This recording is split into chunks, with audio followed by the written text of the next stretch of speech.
roughly 50% of young adults in the United States who are 35 years old or younger are living at home with their parents. Okay. And what once was seen as something that keeps you behind and has made you behind, or you're late bloomer, whatever you want to throw on that, people are now reframing it to be, that it's financially savvy, right? Saving money, it's expensive to live, all the things. You're talking to somebody who currently lives with their parents, by the way. Okay. 26, currently live with my parents, and building business. Let me tell y'all something. Let me tell you something. If there is one thing that I have learned in just my time of, staying at home, building all the things, I have never been more grateful for the years I have had to stay than I was when I've never been more grateful for the years I've needed to stay that has given me room to develop than rushing out to have what I thought I needed at the time I thought I needed it. Because this is a season in time that has given me so much insight to what real relational processes look like individually and inwardly, and also among other people. And the reason why I bring this stat up, y'all, is because there has to be a willingness, y'all. There has to be a willingness to get to a place of finding peace in who you are and where you are, because peace is not set on a location. It is not set on status. It is not set on getting somewhere further. It is not set in your bank account. It is not set on any of these things. I hear you, Tess. I love this. It's kind of hard not to have anxiety. No, I think, listen, this is kind of where we want to take responsibility here, because what's creating anxiety isn't the people that you're seeing having a house who are younger than you or have as much, age as you. That's not really what's creating the anxiety. And this is where we have to stay curious. Hear me with your heart, not just your ears when I say this. This is not a measurement of us, because what that tells me is that, I need to either have what they have, or they need to stop posting this to make me feel better. Does that not sound like the culture we're in today? We got people with raging lust issues who are finding a problem with somebody posting a shirtless pic from the gym and saying how bad of a steward they are over their platform, when what you see is only bringing that up in you. Ain't that interesting how it ain't bringing it up in everybody else? It's only you, though. That don't mean you're the problem. That doesn't mean that you are a problem that can't be solved. You're so broken you cannot be healed. It is more of, hey, this is something I need to be aware of and I need to be curious about, because what part of me believes that if I don't have that, I'm not as healthy, not as loved, not as wanted, not as full. And we got to be careful with the shoulds. It's going to sound like I'm picking on you, Tez. I'm really not. Become a client. You'll see how healthy and helpful this is. This is not me invalidating where you are, but this is us needing to be able to call each other up to where we really need to be. This idea of you should have a house. Said who? Said who? Said who? One of the greatest things, I just did a recording podcast of explaining a little bit of my own faith journey. I'll share it on my story so you guys can go check it out. Just kind of like what that process looked like in some beginning spaces. I didn't even go as deep as I wanted to. We only had 35 minutes. Okay. But it was a really good interview. I want you guys to check it out. One of the things that I had the privilege of sharing, was there was a time in my life before I got to where I am, where I had just graduated college, 23, with a religion degree. And I had no job offers, was on Indeed every day. Nobody was looking for me. It was just kind of the tail of the tape. And so I had just, I was just in a really pivotal, interesting spot in my life. And I had made a decision, before, I was contemplating on going to go get my licenseship in therapy. Okay. I was contemplating on going to go get my licenseship in therapy, becoming a marital and family therapist. Can you believe it? And I had a really, really interesting, just some messages and some thoughts that I was hearing that was really confirming a lot of stuff that I was wrestling with. And that was, hey, you need to go in this direction. Coaching is how I'm here. Okay. Um, and so I did, but I remember having a period in time as this was beginning to form and shape where walking past the front door of my own home that I lived in with my parents brought in anxiety. Like I had an anxious rush walking past the front door. And it was really tough because at that point, I was looking at that and I was going, fam, like I'm running out of time. I should be further. I should be where my friends are, having their own, building their lives, getting married. Why am I still here? I should be gone. Never realizing that I was outrunning the very place God was calling me to develop and grow. The very provision that I was trying to outrun was literally the same provision that was giving me everything I needed. That's one point. Here's the second. Okay. Pay attention to this. It's really good. Here's the second. I was having a conversation with my coach. This is why I offer coaching. This is why I am a coach, because I know how difficult it can be in seasons like this where your mind is everywhere and everybody either seems like they don't have time or really don't know what to do about the situation. And so you kind of need to get connected to somebody and in a community that can at least be with you as you're processing through these things.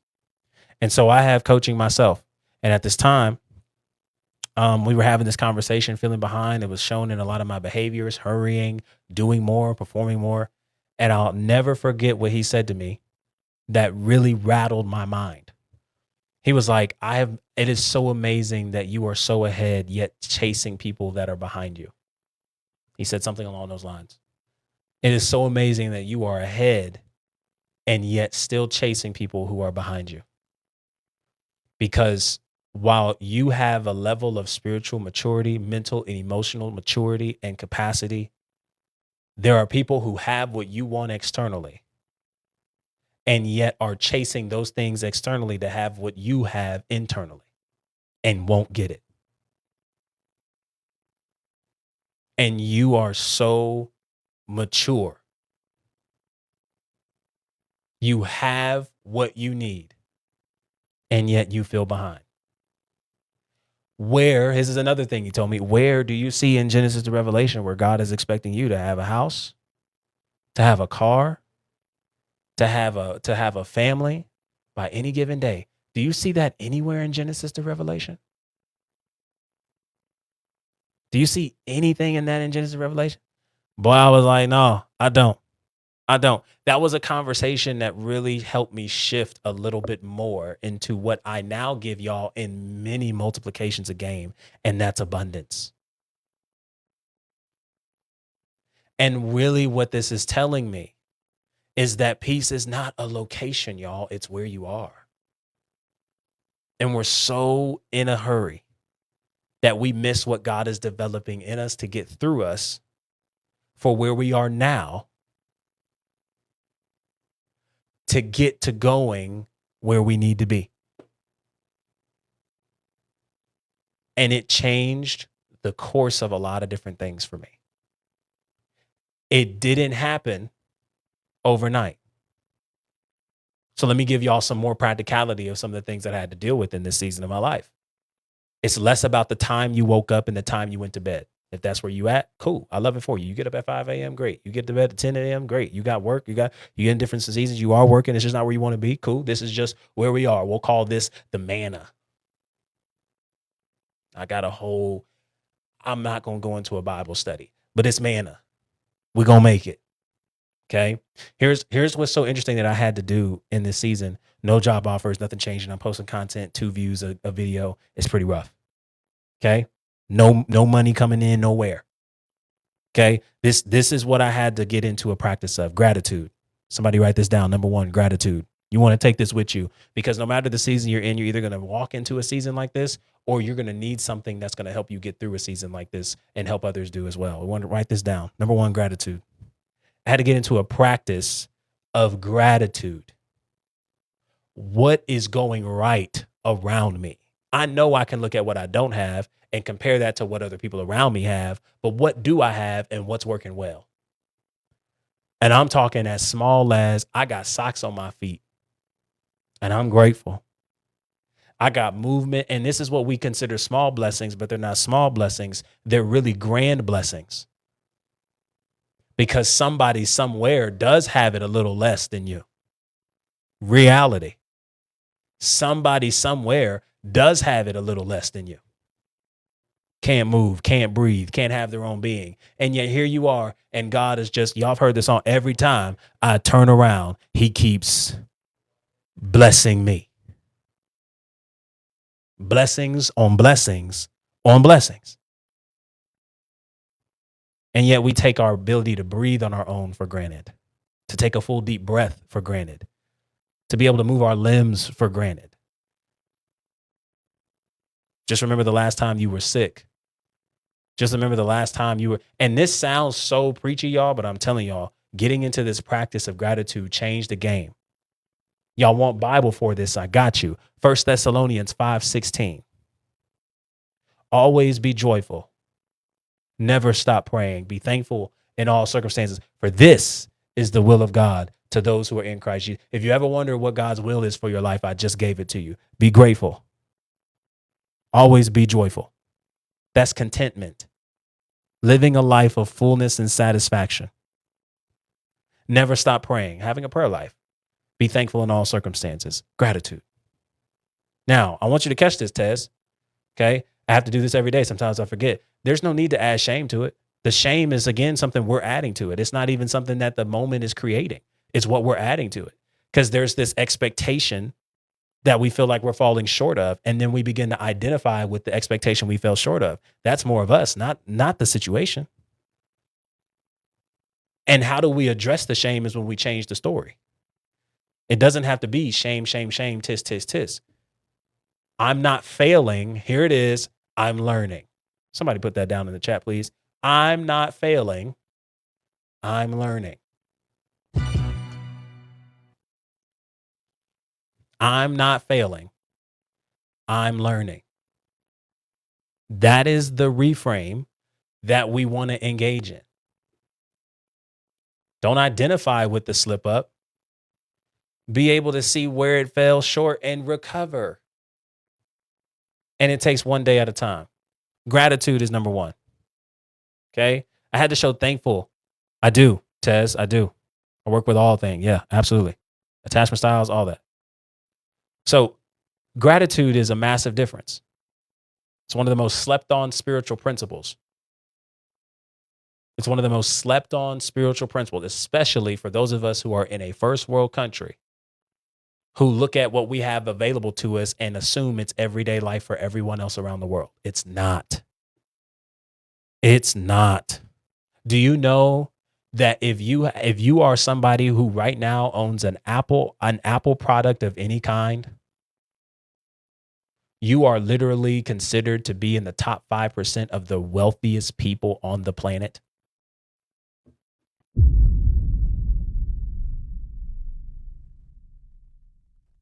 If you have access to an Apple product,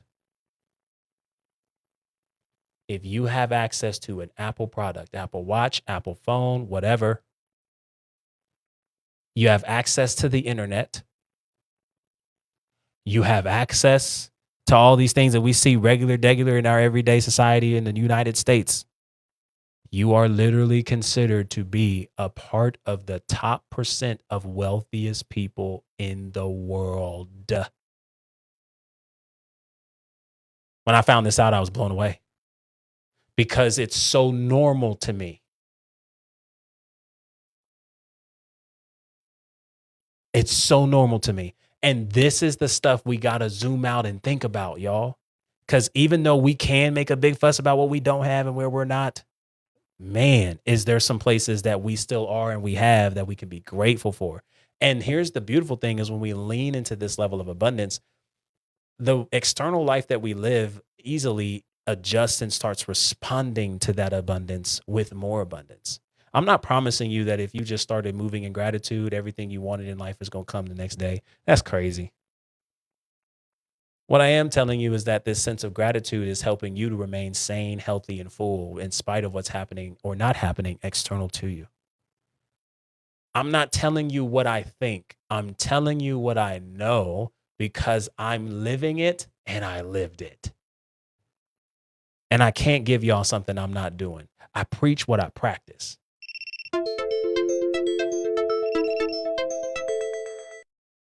I preach what I practice. Number one is gratitude. Get you a gratitude list. Get you a gratitude list. It's going to make a difference.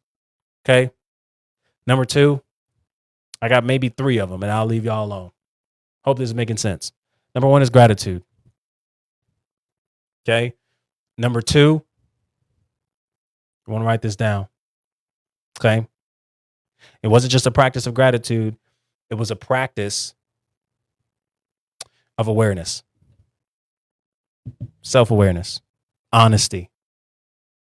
Not my own definition, but Dr. Zed puts it wonderfully. Y'all hear me say it oftentimes. Self-awareness is honesty about who you are, where you are, and what you're doing at any given moment. Gratitude kept me in lanes of abundance, and self-awareness gave me the opportunity to stay curious about things coming up in me that I needed to continuously be willing to address from a place of humility.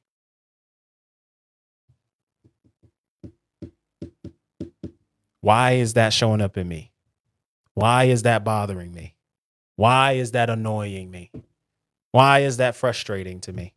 And I'm not asking you to go back into your childhood for all of these, by the way.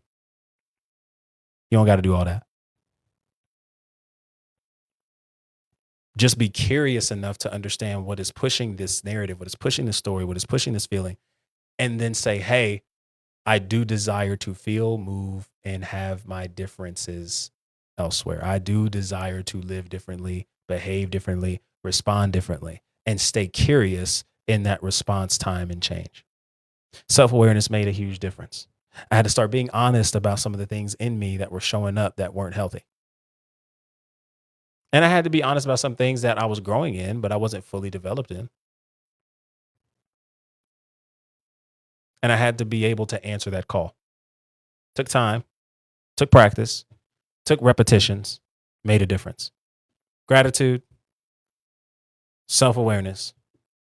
Here's your third one, presence. If you don't get anything else from this stream, take these 3 things with you in order to make it in seasons that aren't as favorable. It doesn't mean you need to fake it till you make it. You need to actually learn what it means to be full without needing and having everything you thought you needed to have by this time in life. And it comes not by you expecting everybody else to change to make you feel more comfortable. It starts by you taking responsibility for your emotions and finding the value in where you are so you can engage with it differently, healthily, and make it through, not just to survive, but to thrive. Number 1, gratitude. Number 2, self-awareness. Number 3, presence. Presence. I got to get into a practice and a habit of being in the present. Gratitude definitely helps us do that because we're thinking about so many things around us in the today. But presence is just it's a spiritual principle above all things. But this is something that helps us be able to really recognize that there is value and abundance everywhere around us today. I want to be present in feeling my body physically. I want to be present in my mental and emotional capacities. I want to be present with what I see, with who I am, with where I am. I don't have to lie. I don't have to sugarcoat. I don't have to paint over things. I can be honest about that stuff and still be present enough to also see the beauty and value behind it. One of the greatest things that I learned in that season of time, because what's crazy enough is even though your boy was in that space and transitioning in that, I was actively dating. So crazy. I was actively dating, something I didn't think I would be able to do because I wasn't where I thought I needed to be to do that. And in that same time, I've talked about that specific experience before, but that was a relationship that I was not fully present for. I mean, I was not Like it wasn't a full on relationship. Somebody that I was pursuing, interested in, never built anything. But this was a time in my life though that I was so caught up in trying to get to the finish line. Anxious attachment was going crazy. I was not able to be fully present, to just simply enjoy the connection as it was, friendship as it was, relationship as it was, conversations as they were. My anxiety kept pushing me to places above and beyond where I currently was. So now I'm trying to solve answers to riddles that don't need solving in my today. I was constantly trying to cling and bring past experiences to my today. And I was constantly hurrying to this finish line because I was more afraid of this person walking out of my life, forgetting what they were even doing while they were in it. I was so caught up in that. Missed it. Missed a lot of it. And one of the greatest takeaways that I had in that entire experience is that you are one, just like you miss 100% of the shots you don't take, you miss 100% of the relationships you're not present for. There are relationships around you, there are people around you that could benefit from what's in your life today. That doesn't mean you need to bum rush them with all this information. That doesn't mean that you need to tackle them with all this stuff. Sometimes what makes the biggest difference is not what you say, it's the presence you live with, the presence you carry, the presence you lead with, and your ability to be where you are. There is value where you are. To everything, there is a season, a time for every purpose under the heavens. It may not be favorable now, but now is not your always. And how we make it through is finding the value in where we are and who we're becoming, because who we're becoming is greater than where we're ever going. Gratitude, self-awareness, presence. When you do those three things, y'all, the season may not be favorable, but you'll be all right. And there's so much that's working in you or for you, working in you and on you. You may not be where you thought you should be, but where you are has so much value to who you're becoming that it's either working in you or it's working on you. Well, what's the difference, coach? When it's working in you, you may not be seeing the favorable results in external situations change immediately, but it's giving you an opportunity to approach the same thing and have a healthier, consistent approach, result, belief, all that towards it. Let me give you an example. Okay. You waiting for your business to boom off, but you working and you're working a 9 to 5 and you go to that 9 to 5 and it's dreadful and it's sad and it's hurt and it's boring and it's all the things. The business isn't growing. That doesn't mean it's not supposed to be something you put your hands to in a season just because it's not growing. And what we're invited to do is not just, stick it out, fake it till you make it, and all the different cliches will say. No, we need to start looking at the 9 to 5 that we have, not just start being grateful for it, start being honest about some of the attitudes we're giving and approaching it, but also through presence, be able to reframe the story and bring fun to the experience. It may not be changing the job. Your coworkers may still get on your nerves. Coworkers may still say the craziest stuff, react and do all the things. But you're healing when you go into that same environment and you have a different result. And that different result comes from the different approach, the different story, the different thing that we're applying in that moment. Because instead of crashing out, letting them have it and giving a piece of your mind to everybody who talk crazy out the side of their neck as they walk past you at your work spot, you started laughing.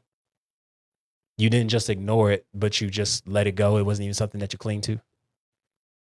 And now all of a sudden, the same days you used to come home and say it was the worst day ever, you said today was a good day, but it wasn't because anything external changed. It's because I realized I responded healthier and better to my surroundings. Just because you see the same thing does not mean you're failing. Can you please put that in the chat? Just because you see the same thing.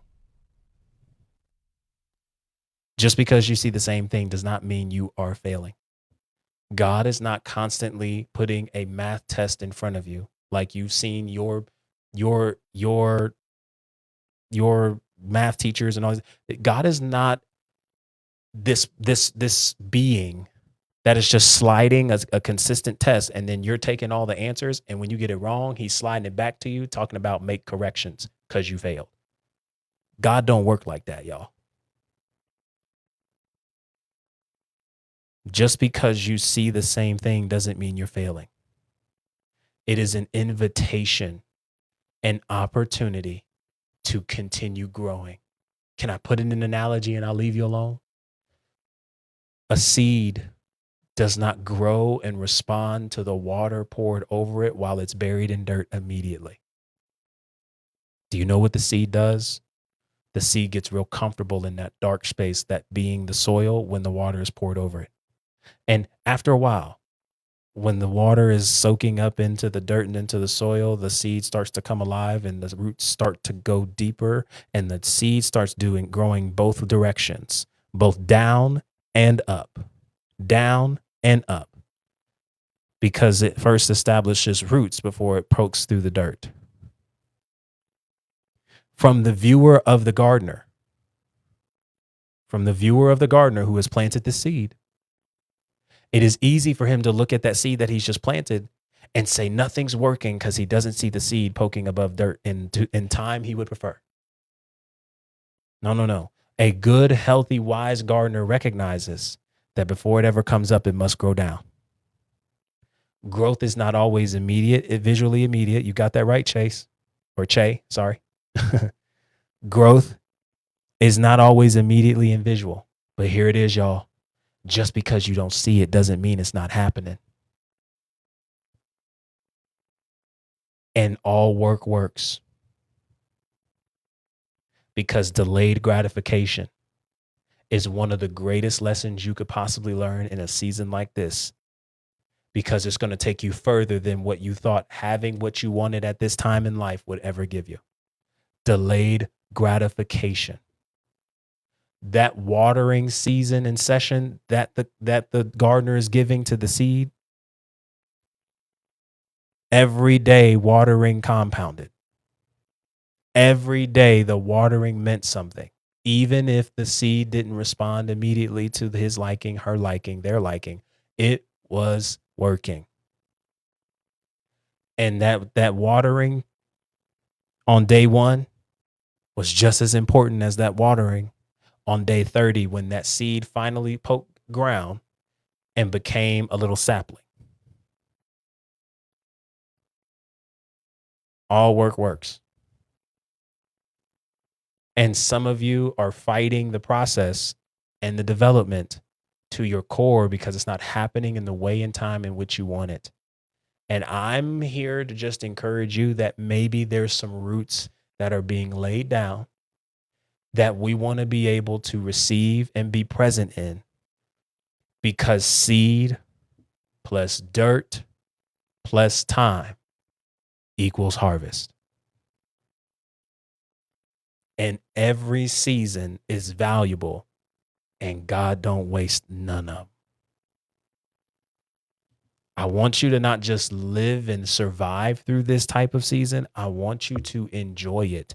There's fun to be had, abundance to be kept.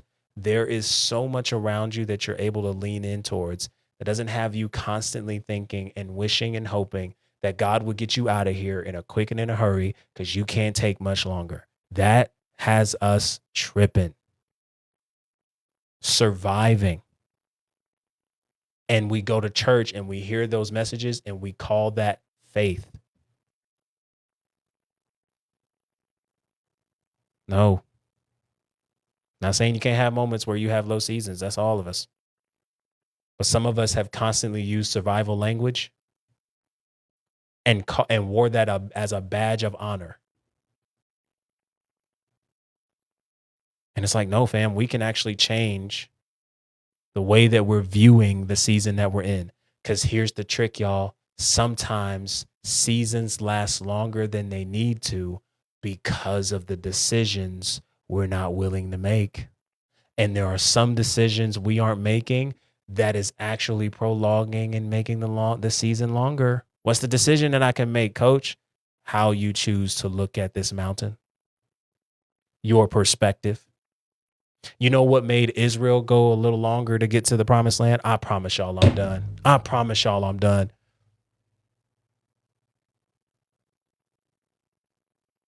What allowed Israel to take longer to get to the promised land was because when they first arrived, they viewed themselves in so much smaller light, forgetting who was with them. But we are just grasshoppers compared to them. Not everybody looked at that mountain in the way Caleb and Joshua looked at it and said, yo, we got them. Same experience, but different results because it was different stories interpreted by the lenses of those that saw it. Sometimes the seasons are longer because we refuse to look at it in a healthier, more aligned way. That's more reflective of abundance and fullness, not lack and loss. This is not me promising you that if you turn and look at it differently, then all of a sudden God is just going to bring. No, I want y'all to seriously, that's not the message. The thought is we don't need the external to change immediately for you to be okay. And you can be full with it or without. This is what gives Paul the privilege to say, I've learned to be content in any and every season. We're talking about somebody who was early going to jail and prison for nothing. Beaten out of his own cities and towns, stoned, and yet he's saying these messages because fullness was not dependent on external arrival and situations. That's all I want y'all to see. Gratitude is the name of the game. And you'll notice that instead of you needing the external to change, your internal will gain leverage over whatever's happening external. And now you're full regardless. And it makes a difference. Does this make sense? Put one in the chat if it does.